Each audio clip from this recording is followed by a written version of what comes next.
Jake Linton finds new digs and new friends to heal old wounds. Still working on that pipe? I think he was doing some couch surfing, and then, what do you know, his dear friend from the bar says, I got an extra room. Sometimes a stranger's smile can lift your spirits, and more. It's me. She was getting a lot of bang for her buck, in the proverbial sense. That was the tipping point where things started to go bad. Make yourself at home.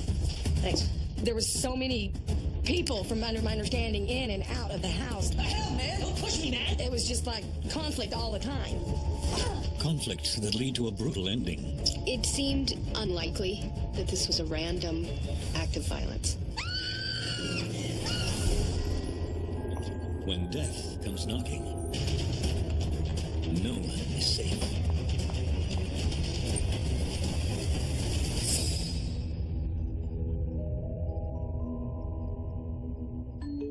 Shoreline, Washington is generally a peaceful place.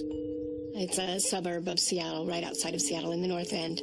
It was determined to be one of the best neighborhoods to live in the Seattle area, so not a lot of crime, not a lot of homelessness, not a lot of noise in the middle of the night. Until sirens break the silence of a serene Sunday evening. 911, what are you reporting? Oh my God, someone just broke in my house, and the guy that's downstairs, can you please come? He's bleeding out of his head. It's a woman who's frantic on the telephone reporting that someone was in her home, had assaulted her roommate. I don't know, there's blood everywhere. Please help me. And ran out the door. Please just send someone, please. And so fire and medics and police and everyone starts responding. My roommate is in the basement. There they find 36-year-old homeowner Jenny Martinez. She was emotional. She was crying, verging on hysterical, very, very emotional. I don't know what happened. She said she had no idea what happened. She was asleep. She didn't see anyone in the home. She saw a door open and didn't see the person.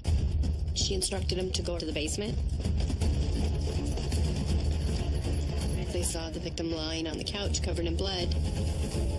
Wrapped in a blanket on the sofa, he was bleeding profusely from his head. Apparently not breathing.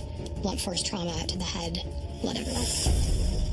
Jenny's roommate is rushed to a Seattle hospital on the brink of death. He was not breathing. There was obvious, huge issues with his head. Swelling had already started. As the man's life hangs in the balance, the hunt for his attacker begins. At that point in time, they still didn't know the identity of the assailant. Police begin their investigation, determined to find out who could commit such a brutal act. 3 people lived in that house, including Stephen Pollock, Jenny Martinez, and Jacob Linton. Which begs the question, was it really an intruder, or was this an inside job?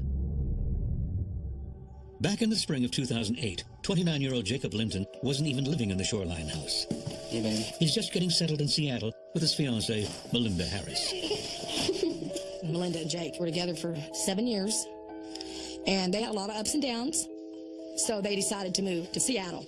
They started going to gyms, working out, they were running, they were just healthy. Oh, shoot, I'm late for work. That's my brother. Jake works in construction with 2 of his brothers. I'll call you later, babe. And despite a tough economy, is doing okay. My brother was a framer. I worshipped him. If I needed help, he would always come and help me, or if he needed help, I could go help him. He was a lovable, outgoing person. I hope you brought something grubby. I raided your closet. This is the nicest shirt I could find. Everybody liked him. He was just a good-to-go person.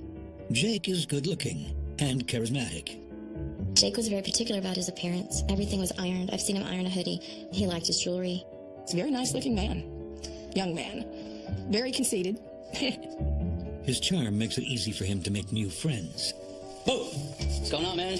Guess we'll be working together on Jake. Hey, Steve. Nice to meet you, bro. Hey. That's my brother, Scotty. Including Steve Pollock, a 21-year-old California native he meets on a job site. He was doing the same thing my brother was doing. He was framing houses and stuff. Framing, sheetrock, a little bit of everything. Still working on that pipe? Just finished. Looking good. Hey, we're gonna go grab a beer. You wanna come? Sure, yeah. Steve is rooming with some college students while he tries to launch his career in construction. I thought he was a really cool guy. I was like, oh, this guy seems like somebody I could get along with, hang out with all the time. In a way, they're both the same person, but just 2 different bodies. Jake and Steve become fast friends. They both liked the same stuff and did the same stuff. Including drinking at the local bar without Jake's longtime girlfriend, Melinda. Oh, man. They talked constantly, always talking crap to each other and like all guys do. Just joking around, messing around, horsing around, I guess you'd put it. Oh, I'm gonna kick your butt. Oh, no, you're not. I'm gonna kick your butt. And it just keep going for hours. See what you got, little buddy. My understanding was that Stephen looked up to Jacob quite a bit. What's going on, man? Wanted nothing more than to spend time with Jacob and revered him on some level. It's my girlfriend. She's really pissed. They joked around, they laughed, they played. Y'all see you soon. Already whooping your butt, little man. Jake was a leader, not a follower. Okay, well, we'll see. I'll just get us some more drinks. Nah, I got you, man. He always was smiling and joking and making other people laugh and just good-hearted. They were best friends. I know that Jacob had taken him under his wing. And at the local bar, their circle of friends grows ever larger. I know they were pretty much considered regulars. It's kind of like a Cheers type bar, and they were the Norm and Cliff of that bar. Yo, what's up? That's where they meet Jenny Martinez. You feeling, little lady? Great, how are you? She would hang out there, and they met there. Jenny is an attractive 30-something Fancy a game of pool, guys? Reason the crowd, Jenny. with an equally cute younger sister. I meant doubles. My sister Amber. What's up, Amber? I'm Jake. Steve, She's on my team. maybe we should mix it up. Why don't I do with Amber? I'll break. All right. Amber meets Stephen through Jenny, and they ultimately began dating. Meanwhile, Steve and Jake have grown so close that Jake's mom, Julie, often invites him over. She really said that, though? I can't make that stuff up, man. Nice young man. Nice, young-looking man. Hey, Jake, where's Melinda? I don't know much. She should be here by now. We all like to play cards. We played poker a lot. And he would sit down and play. I considered him kind of like a brother in a way. That's probably her. Did you get it? Everybody seemed to get along with him fine. Everyone, that is, except for Melinda. Oh, I didn't know Steve would be here. Hey, Melinda. And that's when things start to get complicated. Melinda had said that she actually hated Stephen Pollock. Do whatever you want. I'm going home. She kept him under control until Stephen came along, and I don't know what happened.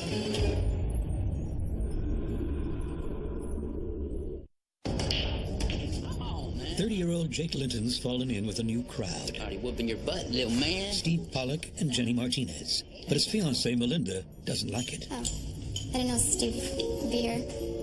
Hey, Melinda. You could see that she was getting more agitated. She'd just like give him like a dirty look, like, ugh, why? Hey, guys. Jake would always want to go do something, and she wouldn't. You guys want to stick around for a nightcap? When Jake became friends with Stephen, there was a lot more partying going on. Melinda felt very left out, I think. Was used to having Jake to herself, and for some reason, Jake took to Stephen more. Night is young. Come on, baby, just one drink. You know what? Do whatever you want. I'm going home. I could see it quite a few times that she was irritated. Still love you, baby. Like, come on, Jake, let's just go do our thing. And he'd be like, no, I'm gonna go do this with him, with Stephen, and I'll come back and we'll do something. And then it'd be like 4 or 5 hours later, and she would get really mad, PO'd.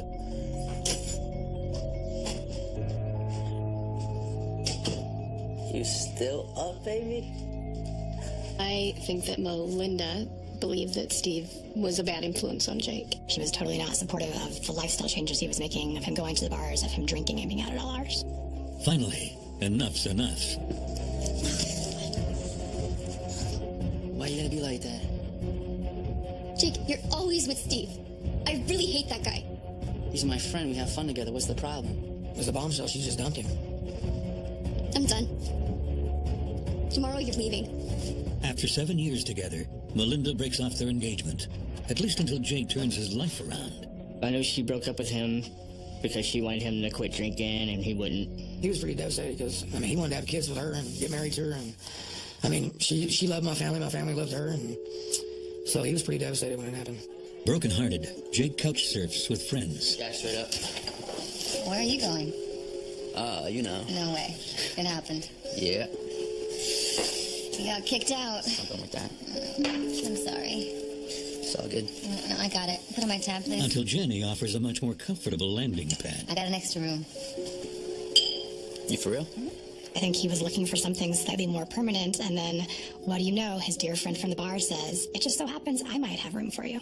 And next thing I know, he moves in with Jenny. Jenny's a single mom with a teenage daughter named Samantha and a school-age son, Kyle. But there's plenty of room. The 16-year-old did a lot of what she wanted and stayed at her boyfriend's house a lot. And I believe that the 8-year-old spent a lot of time with his dad. It was average home in need of repair. This is it. What do you think? It's perfect. She had decent furniture, but the house itself was You can put stuff there, there. in need of an update. Thank you so much. No problem. I think she saw an opportunity. I really like your place. She was smart enough to realize that he had some skills and might be able to help her around her home. Just needs a lot of fixing up, you know? Like that. They strike a deal. I can help you with that. Jake can live there rent-free in exchange for his services. You can help around the house and stuff? I can do a lot of things. I like that. Jake isn't the only one in their circle of friends who could use a boost. I'd like to make a toast to our new roommate. Construction slowed, and it was my understanding that Steve had a really hard time getting work and was scrapping to pay bills and make ends meet. Thanks for letting me live here, Jenny. My pleasure. It's a win-win. You help me, I help you. Sounds good. It's gonna be fun, man. She used the same program that she had used with Jacob.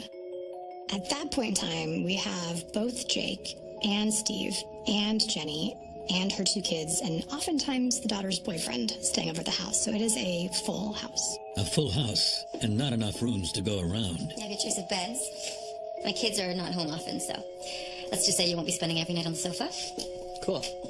Make yourself at home. When we asked Jenny about where everybody slept, she really couldn't come up with where everybody was. It didn't seem to be a very organized household program. This is so much booze, guys. I'm going to bed. Yeah. Really? Yeah, it's time. Definitely time. It's done. Bye, guys. Bye. Don't do anything I wouldn't do, bro. What do you want to do? I don't know. I know what I want to do. Is that right? Yeah. Somewhere in this game of musical bedrooms, It's me. Jake and Jenny end up spending the night together. In the morning, they declare it a mistake. She claimed it was a one-time thing, and they were drunk. Whew. This is awkward. Awkward? What do you mean awkward? You know what I mean. I'm playing. She would say that they had a one-time sexual relationship, that it was an accident. What a night, though. That was good, right? Yeah, that was, yeah. You know I'm trying to fix things with David, right? Oh, yeah, I got you. I get it. You got David, I got Melinda. Right, okay. I do think that Jenny wants to get back together with her ex-husband. Friends. Friends. It was my understanding that Jenny and Jake maintained a friendship after they had their one-night event. But the dynamic in the house has changed. Hey, guys. What's up, man? How's it going? Good, bro. How are you? Sleep well? Yeah? Oh, hey, guys, I forgot to tell you, but David's coming to drop off Kyle in a few minutes. Do you mind just waiting in the basement for a little bit for me? For real? Yeah, I mean, it's not gonna look good if you guys are here, so won't be for too long, okay? Sure. Thanks. Jenny, for some reason, she hid the fact that my brother was living there, just so there wouldn't be any problems.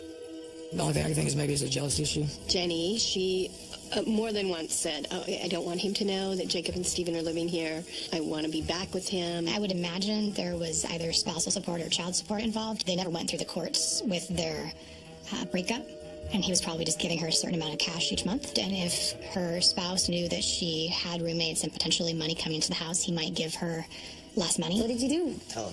Yeah, We did this someplace. Huh? We went horseback riding. I know. We Big Yeah. Wow. Hey, who's that? It's nothing.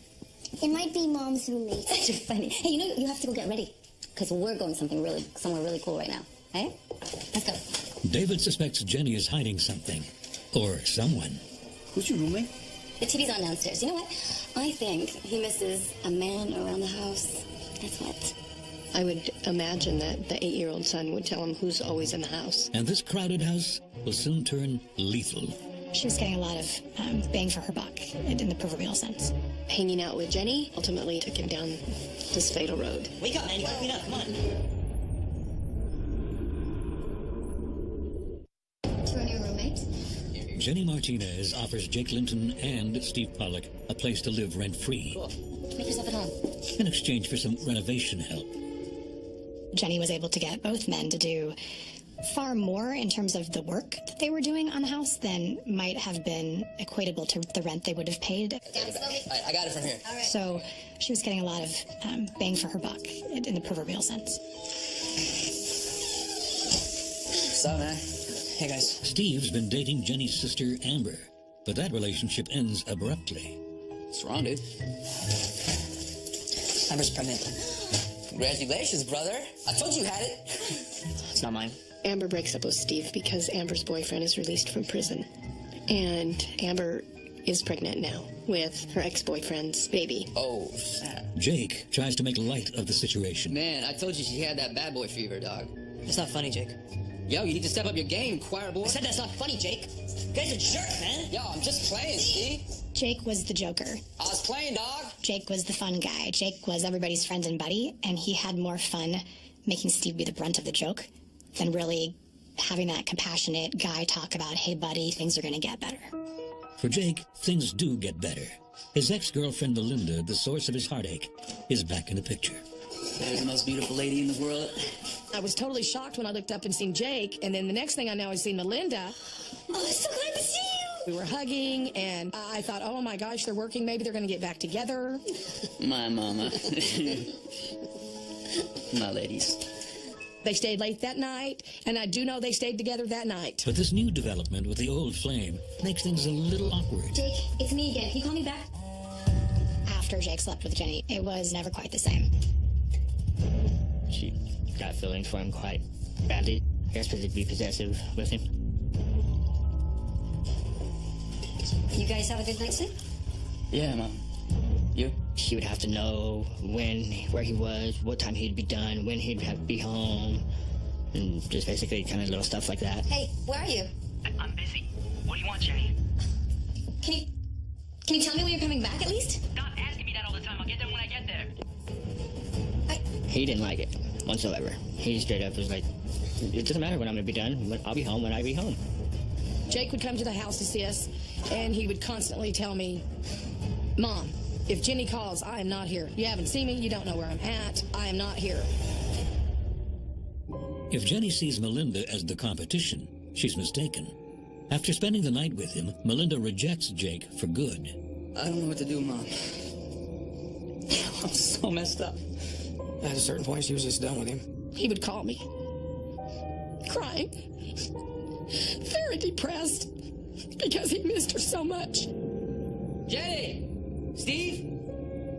You guys home? Jake turns to Jenny and Steve for comfort, but all of a sudden, they don't have time for him. Guys, Yeah. They started spending more time together. She started talking to him more, paying more attention to him. It was almost like Jenny was playing housewife for this guy who was kind of crumbling to pieces. Playing like she was his girlfriend. Did y'all hear me upstairs? No, man. A little busy, you know what I mean? Want me to get you another one? No, I'm good. Just stick around. I don't think they were a couple, but she's doing a lot of things that you would do if you were dating someone. So Jake started getting excluded as she included Steve. This love triangle is like the elephant in the room. And as you can imagine, the dynamic between the three of them gets more strange as that occurs. I truly believe that she just played both of them. So I think that she would turn it on and off for wherever she needed the alliance to shift. The tension builds for weeks. One night, Jenny suggested everyone get together, kids included, and go bowling. Come on, let's go. The kids are waiting for us. I'm straight. I'm gonna stay here and clean up. And Jacob wanted nothing to do with it, didn't want to hang out with Steve, didn't want to do this weird pseudo-family thing she was suggesting. Come on, don't be ridiculous. I don't need charity like some people. Whatever, man. Suit yourself. I think Jacob was kind of sulking, wanting Jenny to really beg him to come along, and she didn't. At the same time, I think he wanted to shame Stephen into, I can't believe you're going to go and let her pay for everything. And so she went with Steve and the kids, and Jake didn't go. It proves to be a fateful decision for everyone.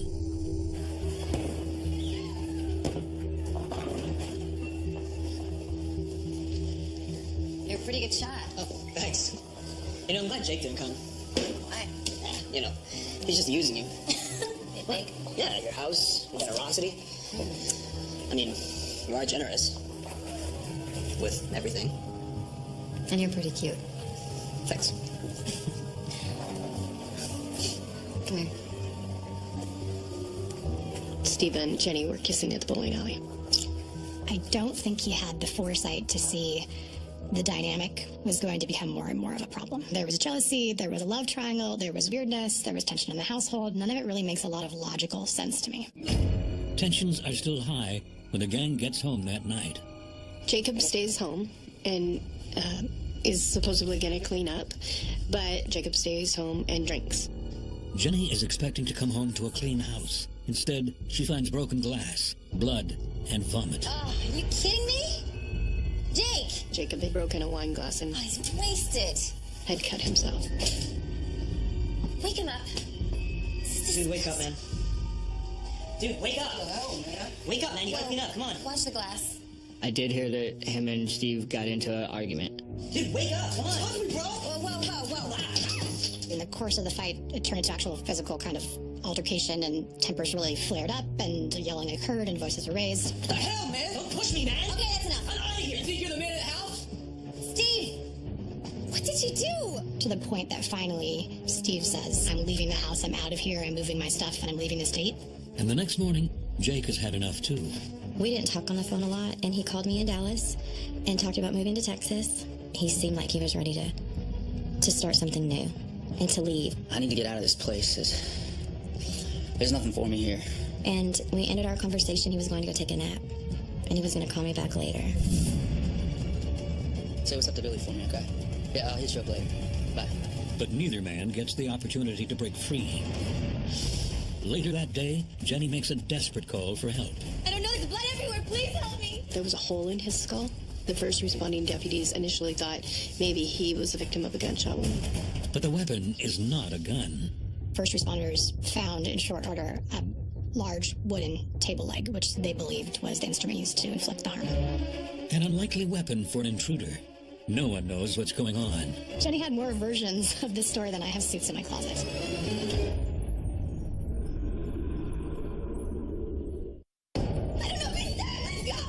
Police arrive at the home of Jenny Martinez to find one of her two roommates bleeding in the basement.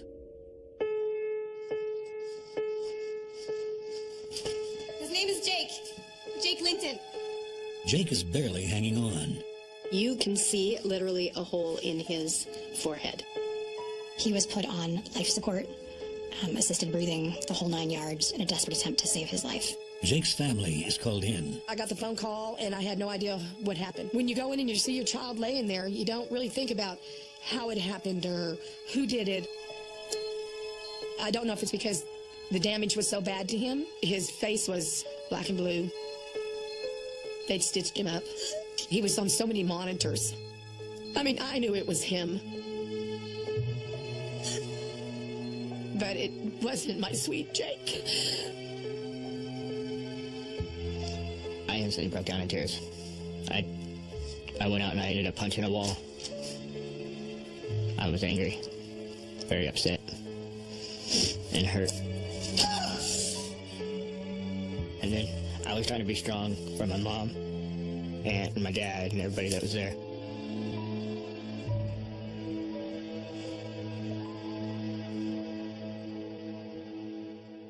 As Jake receives visitors and the best possible care, Detective Bartlett sets out to piece together how this brutal attack happened. And the obvious place to start is with Jenny Martinez. I had her in the back of my police car to interview her. You want to tell me what happened? Steve wasn't home. Kyle had gone with his dad, and my daughter just left with her boyfriend. We were getting a little tired, so we decided to go downstairs and watch a movie. It's your house, you decide. At some point, we must have fallen asleep. But the nap ends abruptly. And then I heard a loud crashing sound. And Jake was lying there, covered in blood. I didn't see who did it. Jenny said it was a stranger, and that it was a break-in. There were no clues on the scene as to who did it. Police check to see if anything is missing. And indeed, Jake's gold jewelry is gone. But that's it. In fact, Jenny had $300 cash in her purse that was sitting on the counter. She reported no loss. They're both sound asleep, reportedly on the couch. And an unknown assailant, for no apparent reason, walks in, doesn't ransack the house, hits Jacob in the head, leaving Jenny totally unharmed. It seemed unlikely that this was a random act of violence. While police consider their options, Jenny goes to the hospital. How is he? Baby brain dead. I don't know. Oh, he's probably lying there thinking about me right now. The first things out of her mouth when she walked in the hospital was that she knew that he was just in there, laying there, worried about her. You! Get the hell away from my son! I flat looked her in the face, and I told Jenny that if Jake was thinking about anybody, it was his family and Melinda. And I never spoke to her again, and I would not let her see my son. I was praying to God every day that he would pull through. I was always in there holding his hand, talking to him. My brother, he was a strong person, and I was hoping and praying that he would pull out of it. But I think it was just too bad. Yeah. I stayed in his room, sitting in a chair, holding his hand, talking to him, and I could see that he was going, but slowly. When it finally stopped, I can remember the nurse reaching over and turning it off. And I laid there with him for a few hours. 8 days after the beating, Jacob Linton succumbs to his injuries. His attack is now considered a homicide, and police are anxious to speak with Jenny's ex, David. Who's your roommate? Certainly, he would be somebody that we would look at. He would have a motive because Jenny is living with these other two men. David came actually to the scene while we were processing it. And so certainly when he shows up, we have a strong interest in him. What's going on? He provides accounts of everywhere he was during the day, and the 8-year-old son is with him and also says that he was with his dad all day. So David is quickly eliminated. But Jenny is not. Well, everybody's a suspect until they're not. We wanted a very clear version of her events. She too was brought back in. I thought I already gave you my statement. I don't understand what I'm doing here. Because her statements have been inconsistent. There's the story she told first responders. I don't know what happened! And Detective Bartlett. She woke up to a noise. I never saw anybody. I just heard somebody hit somebody with something. But that story doesn't match her 911 call. When you listen to the 911 call, she reports that there's a stranger. He came. She saw him hit Jacob and run out the door. And so it was at that point in time, detectives thought it might be in everyone's best interest to try to get to the bottom of it and do a polygraph. Is your name Jenny Martinez? Yes. Are you friends with Jake Linton? Yes. Did you see who hit him? No. No, I didn't. Police know Jenny is lying about something. The question is, what? Jenny had more versions of this story than I have suits in my closet. But police have a more urgent concern. Jenny and Jacob's other roommate, Steve, is nowhere to be found. They made efforts to try to reach him to be able to interview him, and he was at large. So in trying to get more information to be able to find Stephen, then we went and tried to get a hold of Amber, Jenny's sister. And so while we were in these long interviews, Amber actually received a telephone call. Aren't you gonna get that? It's nothing. And she didn't answer it. She finally admitted that it was Stephen calling. Call him back.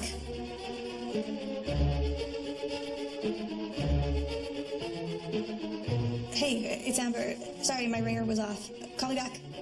Which turned out to be a very smart thing because within minutes he returned her phone call. Will Stephen Pollock have the answers police are looking for?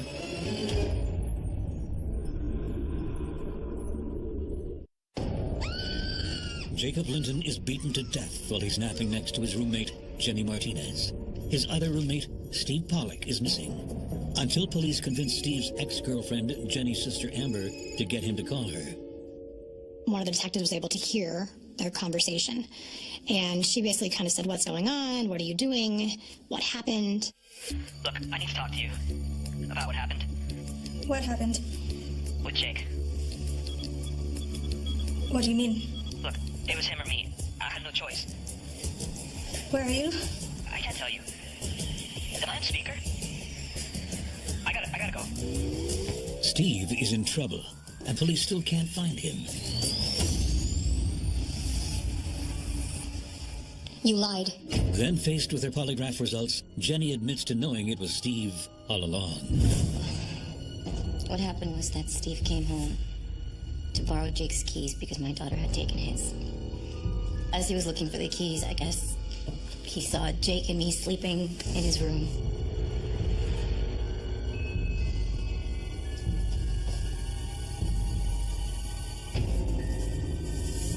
Steve goes to take a shower. A few moments later, Jake and me went downstairs to watch a movie.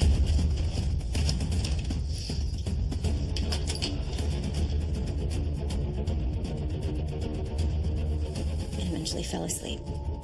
But not for long. She woke up that Steve was standing and that he had this piece of a table leg in his hand. And he dropped the table leg and he just ran out.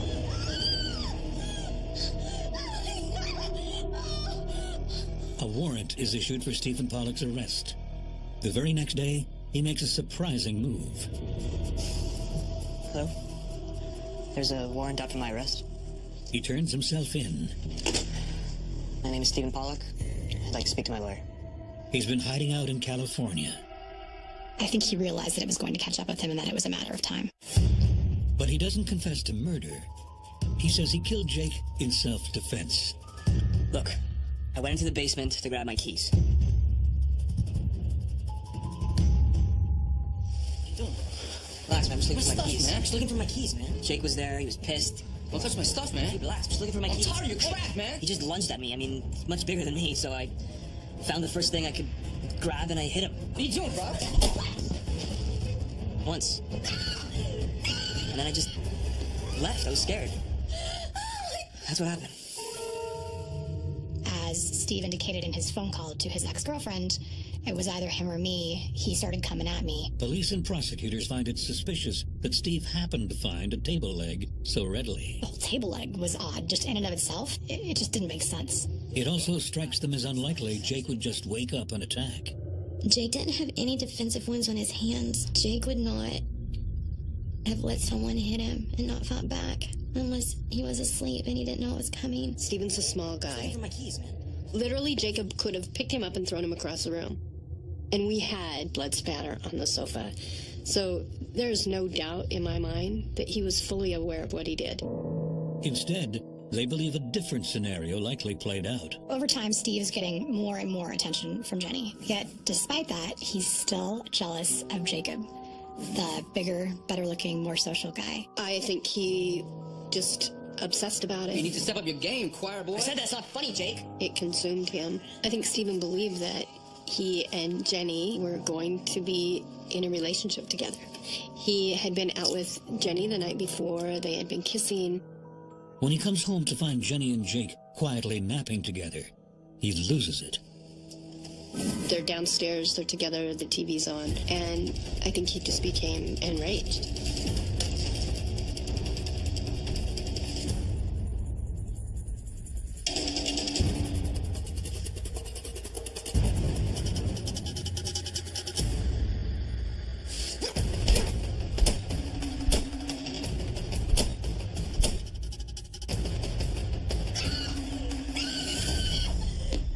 The big difference in the defense's account versus the prosecution is whether Jake was asleep or whether he lunged at Steve.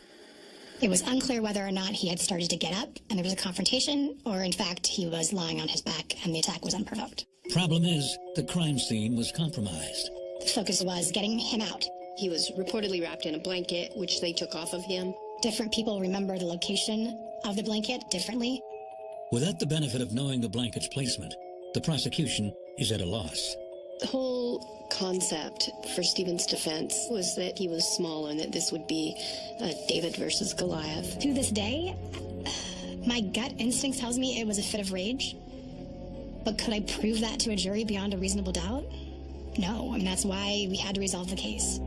Prosecutors reduced Stephen Pollock's charges from murder to manslaughter, and he pleads guilty. His sentence, 7 years. I do think that he should have got longer than 7 years. Definitely. You took somebody's life.